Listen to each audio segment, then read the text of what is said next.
Hey, good morning, everyone. Welcome to Fuel for Success. This is episode 7. I'm excited to see everybody on here today. Today is Thursday, so we're going to be talking about business development, entrepreneurship. This is something that I'm excited about. It's one of my favorite topics. I've been an entrepreneur for a number of years, as has Matt.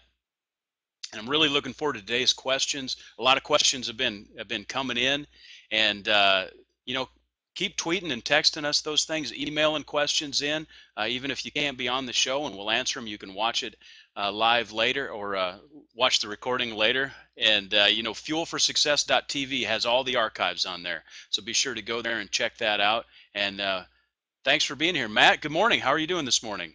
And good morning. I was sitting here thinking while you were introducing the topic. As you know, every Thursday is our subject of business and entrepreneurship. And I was sitting here thinking that for someone to become an entrepreneur, they need to know how to spell the word first. No, I'm just having fun there. But you know what? I was thinking not everybody is cut out to become an entrepreneur. I believe anybody can be one if they're willing to pay the price and willing to execute like a freak. But you know what? Here's the reality. Entrepreneurship is lonely, it's exhausting, it's long hours, it's waking up really early, it's giving up vacations, working on Saturdays, working late at night, foregoing a lot of pleasures. And like I talked about last time, I think one of the mistakes that people make is they cash in. And let me just start the show off with this, Mike, then we'll get into the Q&A. A Sure. lot of people have been seeing me tweet the hashtag going pro.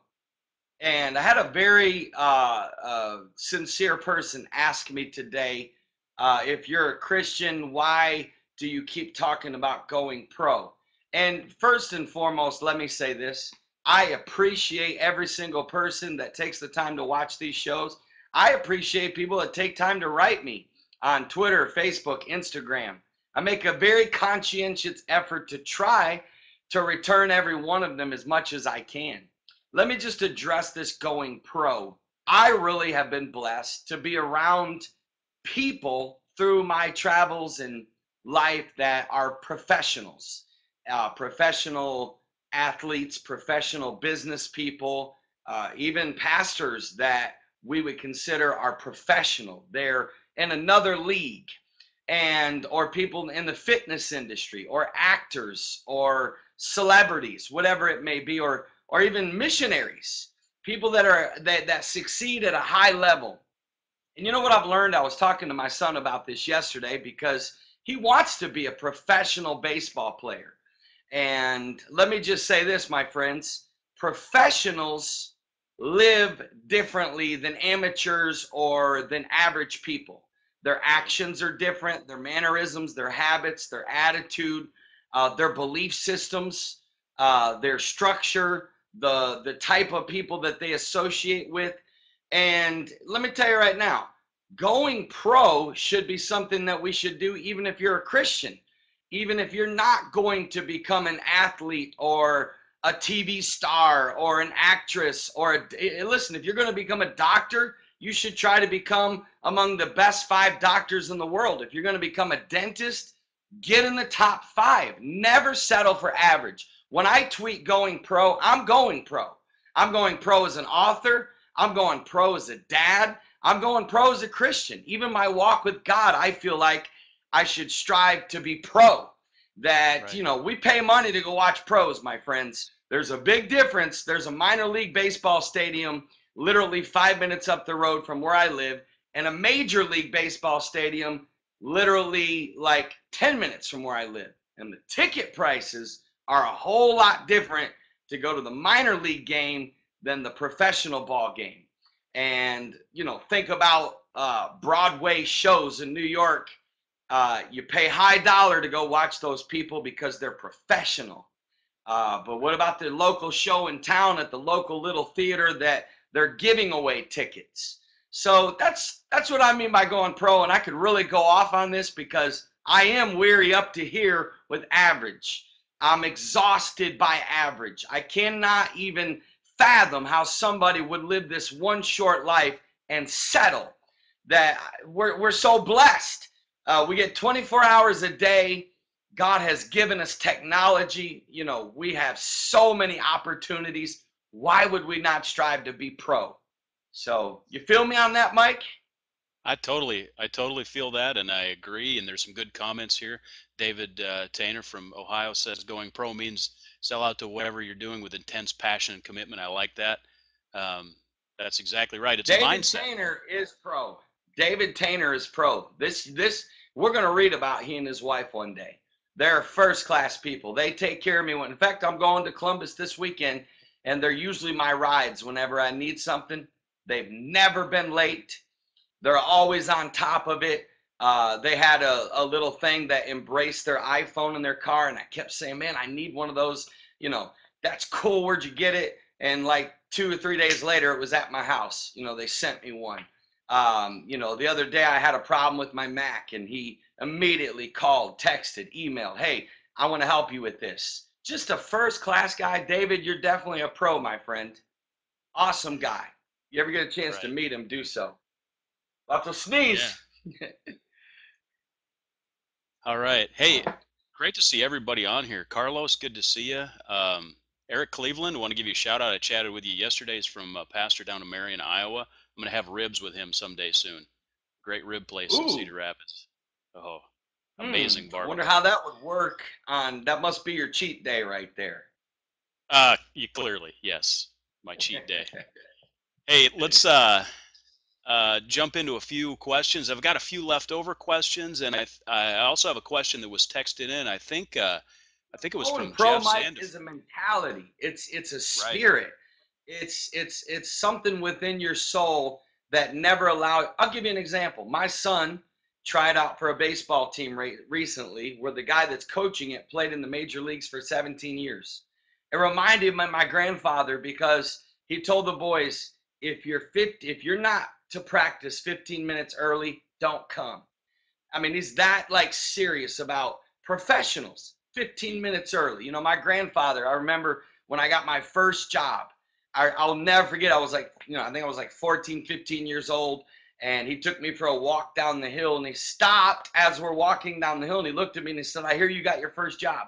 He said, "There's three things I want to tell you. Number one, I don't care what you have to do, you always be there 15 minutes early." He drilled that in me.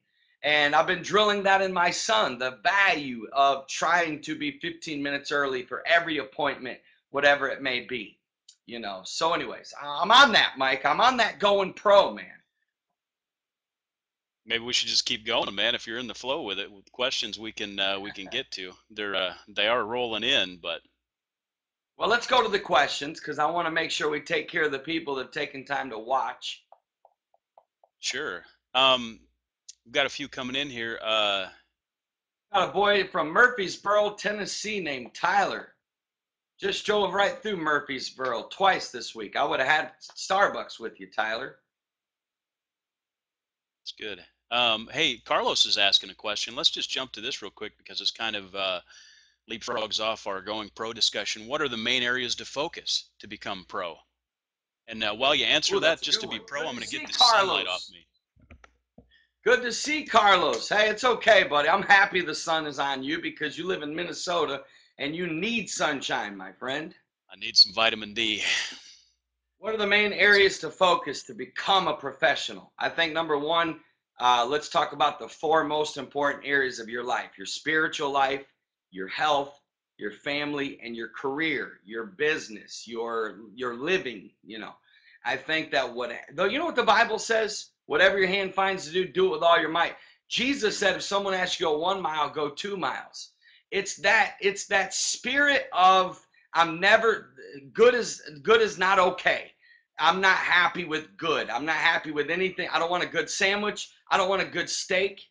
I don't want good tea. I want everything to be awesome, uh, excellent. I want it to be amazing. And it's really just that striving for excellence is what's going to get you there. It's Not allowing yourself, like when I used to coach, I coached Little League Baseball for, USSSA baseball for 3 years. And the number one thing I used to teach my kids was good habits and discipline, and never settling for less, never allowing yourself to cut corners. I don't believe in cutting corners. Like, for example, even in the small areas of, you know what? You know how I can tell if someone's a professional? Let me come into your house right now and open up the closet where you keep your towels and your washcloths. I've been in so many houses, I'm like, I can't believe they fold their towels this way. I fold my towels to perfection. And I taught my son how to fold them with perfection. I think every person in this world should, and it starts in the small areas. Do you make your bed in the morning? Do you allow, people don't iron their clothes. I'm like, what? How can you go out in public, iron, like a buddy of mine wore flip-flops all the time, and he never clipped his toenails. I'm like, dude, how in the world can you go out in public wearing flip-flops and your toenails look like that? So, it's in every area of your life. It's not allowing yourself to accept anything less than the best, being first class, being world class, being excellent, giving it your best. That's why I take Starbucks coffee to the homeless, because that's why when we used to have a homeless ministry in the church that I pastored, no joke, you can ask the people that were on our serving teams. We served them every Saturday night. And I told them, look, we spread it out. We had nice tablecloths, candlelight. I even had a saxophone player come in and play live jazz music. We had a little jazz band going in there. It was smooth. And I told our people, no frozen peas.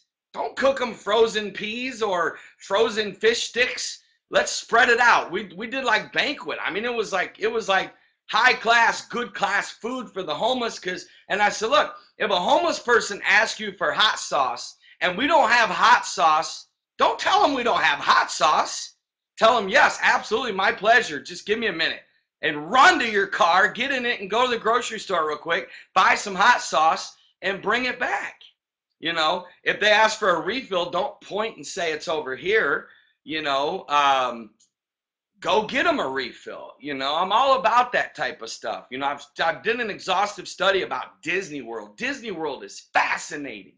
And their philosophy of even this, that they teach even the janitors, they are not allowed to come on the property.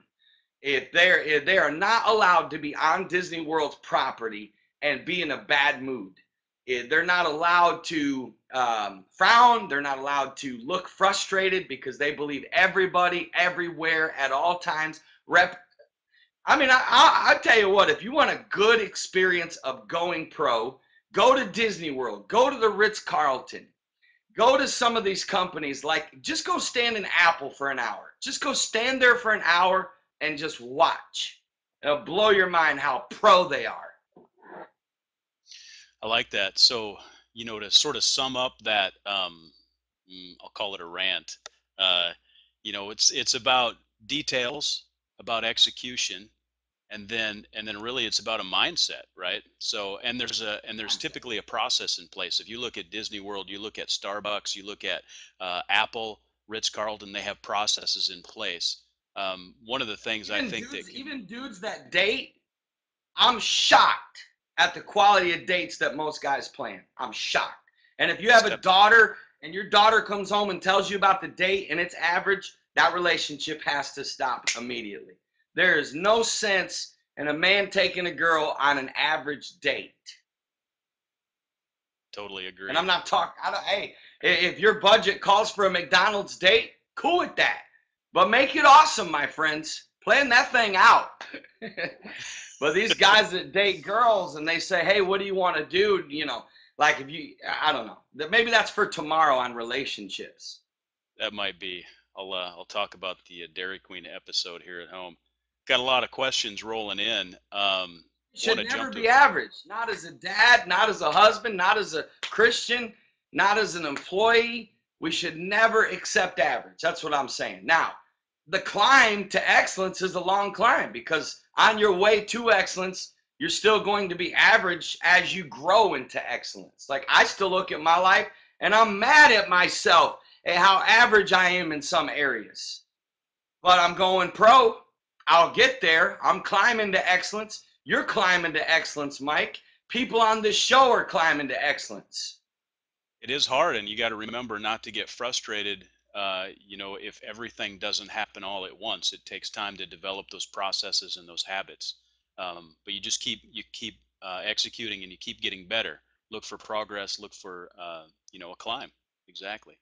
Hey, I want to jump to Eric's question real quick. Eric from Marion, Iowa. Do you think some people are born with a more intense personal drive than others, and is it a personality thing? It's a great question. Ooh, that's a good question because you're right. I'm telling you, I don't know if it's that someone is born.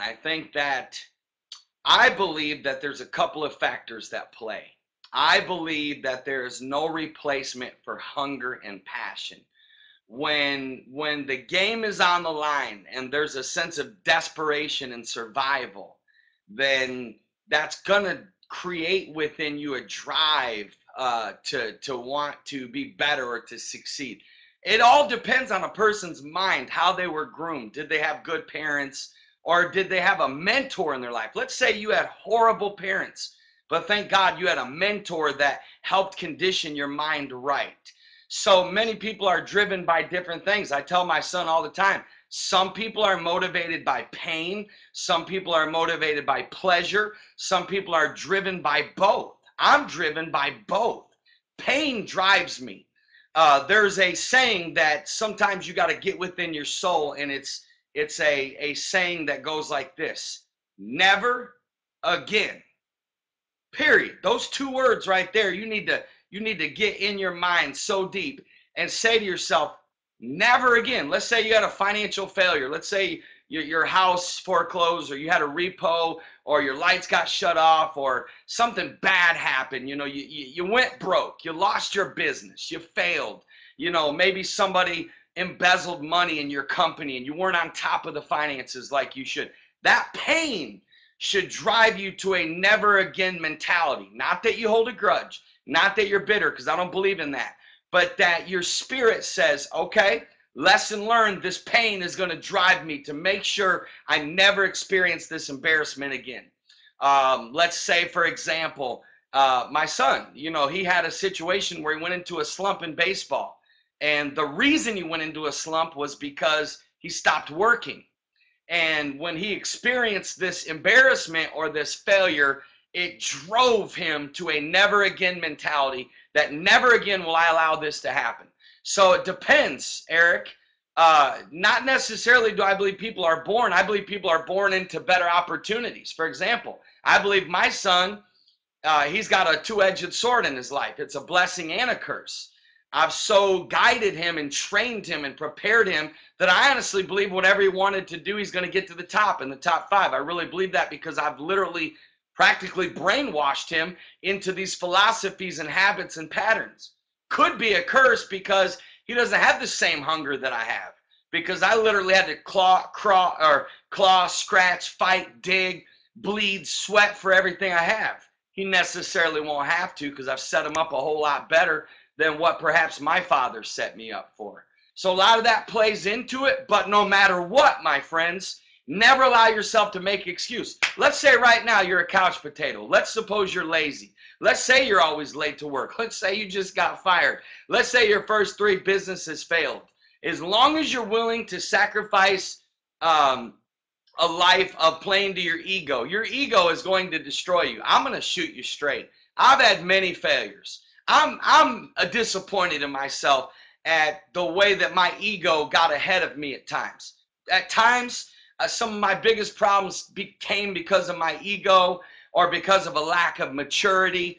And so you learn from that, though. And so whether you're born with it or not, you got to have that passion to want to learn from your mistakes. So let's say you went through a divorce. Let's say you lost everything. Let's say you're practically homeless. You're living with your grandma. Look, as long as you continue to play the victim and blame others and suck your thumb and keep telling your pity story, you're going to stay on your grandma's couch. But if you start reading books, get to the gym, start losing weight, get your confidence back, get up again, start growing, then I believe you can get to the top again. That's why we said last week, Mike, the average millionaire's gone broke 2 or 3 times, because if you have it in you once, you can do it again. It's a well you can draw from. So I know I've been kind of going off today, and I apologize. I'm just a little excited. Just a little excited. Hey, that's okay. Passion, really is a great thing. Hey, I wanted to. Nick Barnes just shouting out, saying, "Hey, love watching." Also, My leave it to boy. my leave it to my boy from Iowa, Eric Cleveland, to call out Dan Gable. You should actually look up the story of Dan Gable. Great story. I'm Oh, originally and from I Iowa. I'm a believe in wrestling reading fan. biographies. I have my son read biographies. And you know what, Mike? You know what we underutilize? YouTube. What's that? You guys have Mm. no idea what you could be tapping into through YouTube. It's And I'll leave free, it and there. there's tons of free information that you can access. Hey, David's asking, how do you silence the haters in your life that would try to prevent you from going pro? I know in my own life, My I've hit favorite question. resistance. This is my favorite question.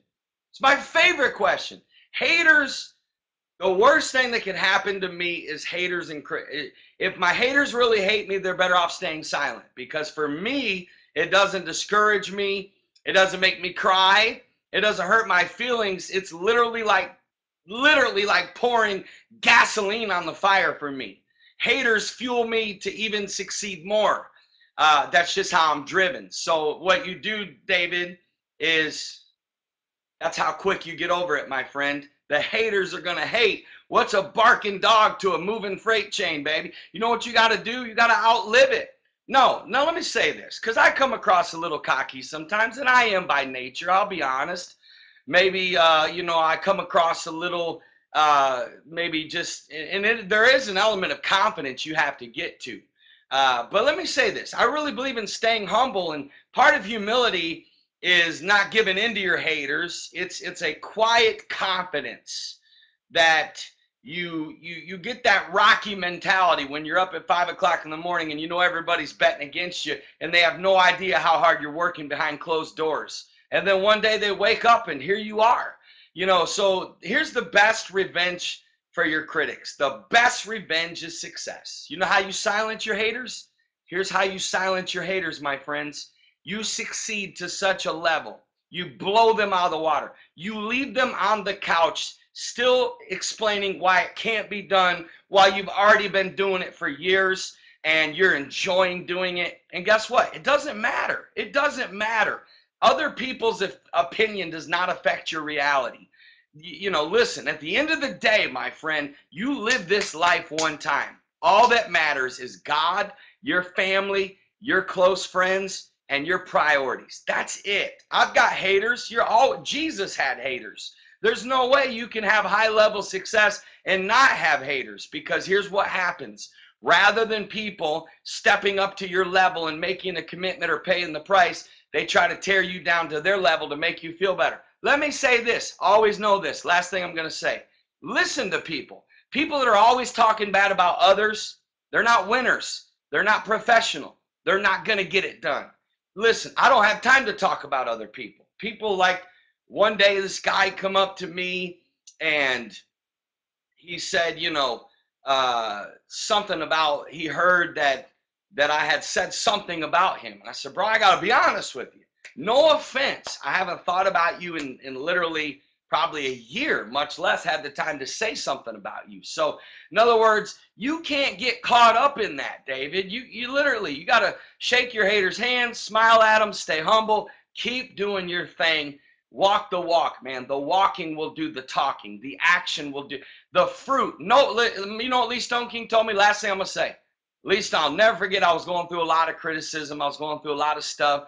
Lee Stone King called me up in the way that he can do, and I'm not even gonna try to imitate him. But he said, "Boy, I got one thing to say to you. Just keep getting results." And he said, if you just, that's my best Lee Stone King imitation. He when he says something, he kind of laughs while he's saying it. Oh boy, just keep getting results and they'll never be able to stop you. And that's what I got to say about haters, my friend. That's good. I think also, just being authentic, being genuine, and doing your dead level best gives you a confidence that can overcome. So if there's negative things add negative energy to our life. So if things, if we're not being genuine, if deceptive in any way, that takes away energy. So being You're authentic right. adds energy. You're A exactly right. couple of more questions here. Don't Tyler's asking, how do retaliate you to get your haters. Don't retaliate. Listen, right? do not retaliate. Let me just say, do not. Don't go down to their level. You're better off just, let's say someone blasts you, chews you out. You're better off just taking it, man. Just taking it, smiling, and say, this is a good person. They're probably going to heaven, maybe, but they just don't have a clue. It's an old John Maxwell quote. You got to take it, man. You got to take the beating. Take the beating and then turn around and shock them by succeeding. There's your tweet. Take the beating and then turn around and shock them by succeeding. Tweet of the day. Tweet of the day. Shock them with success. Tyler's asking, how do you get past the procrastination mentality? We were talking about going pro, about Ooh. having energy and passion. Punish yourself. Sleep on the floor. Make yourself eat rice. If you're a procrastinator and you allow it, see, it's all about what we allow.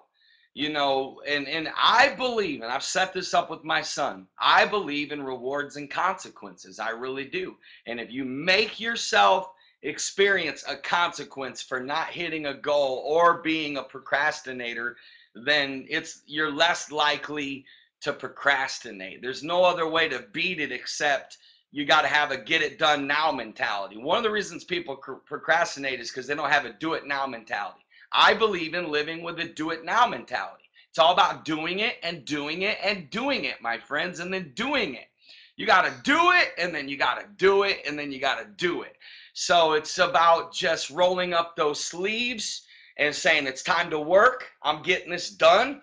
Getting your game face on, getting intense, and saying, I got a job to do. Don't whine. You know what? Most people whine too much. Most people, let's say you got to clean the garage. Go clean the garage. Don't sit there and talk about, I got to clean the garage. I don't like that. I don't like it. The other day, I asked my son to take out the trash, and he pulled that out on me. I'm like, sit down. We're going to have a lifelong lesson about your energy and about, like if you got a long drive. Don't say, oh, I got a long drive. No, so got a long drive. Let's roll. You know what I'm saying? Just do it. And doing it brings energy. And sometimes the reason people procrastinate is because they allow too much noise in their head of negativity. So that's what I would say, my friend. You got me in roll up sleeve mode now. I'm almost wanting to put on a tank top. Here we go. Hey, Ashley's asking about a list of books. Were we going to go over a list of books today? We should do that next week. I think we were. Yeah, I mean, look, I got what do you want? Tell me what you want. Tell me what subject, and I'll give you a book. Well, we're talking about business development, entrepreneurship. All right. Why don't we do this? We got like a minute and a half left. I'll give you some books that I really believe are game changers. See, sometimes I'm hesitant when people ask me, because I'm going to tell you right now. Here we go. The best book that you can read right now, if you want to really shake and bake, is called The 10X Factor. It's going to mess with you. Most of you probably can't handle it. But I'm telling you right now, if you're really serious about success and business, then probably the first book you should read right now is The 10X Factor by Grant Cardone. We ought to have Grant Cardone on this show. We should. I'm thinking we're going to. We're going pro. We're going to start having people on this show. It's not always going to be us, but for a while it's us. We've already got some excellent guests lined up, and we're working on the schedules to get them on here. So, we want to get the very best people that we can on different topics and get a cross section of opinions. It's going to be fantastic. We're at We're about down to 30 seconds left. Mike. It goes by so fast. I'm so grateful that you all have taken the time to watch this show. Thank you for putting it on your Twitter and Facebook and telling your friends about it. Thank you. If you miss any episodes, go to fuelforsuccess.tv.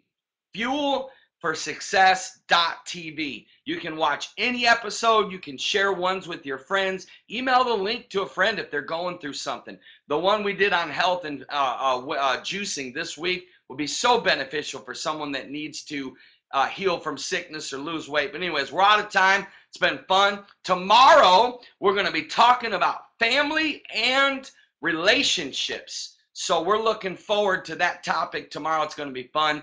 Thank you for your time. We love you. We believe in you. And let's go execute. Let's go get it done, my friends. Come on, no more procrastinating. Pour you a glass of green tea and let's get rocking. God bless. I believe in you, and I'll see you tomorrow. Thanks, everyone.